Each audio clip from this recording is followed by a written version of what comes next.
On Daf 51 of Yevamot, we ask the question, is it possible to have rejection after rejection?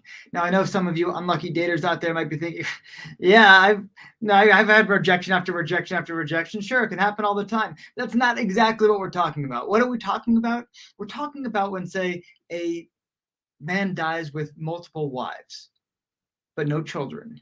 And now his brother is supposed to do yibum, levirate marriage, or chalitza, which is passing on levirate marriage. And if he gives an act of rejection to one of them, does it therefore take care of all of them? In other words, if he gives, it talks about giving a get. That's not really the way you're supposed to deal with it. Yibum, a get's a bill of divorce, not really the way you're supposed to handle it. But what if you did give a get to one of them? It's still an act of rejecting them. But are you still connected enough to the other ones? What if do you want to give gets to all of them, saying, no, I don't want to marry any of you?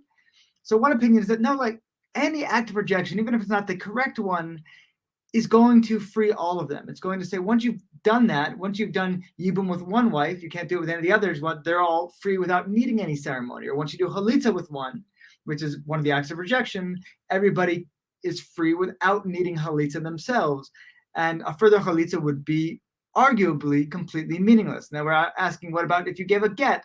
Maybe that get's not the right document, but okay, you give it to one, maybe that should free everyone else too. And if you give a get to another one, it has no effect. So why is that important? I mean, if you're already fundamentally have rejected somebody, whether it's automatic or an action, isn't it kind of the same thing? Well, actually, no, because if you reject one wife and the other wives don't need any type of ceremony, then they are just considered to be widows, and they could potentially go marry a Kohen, a priest.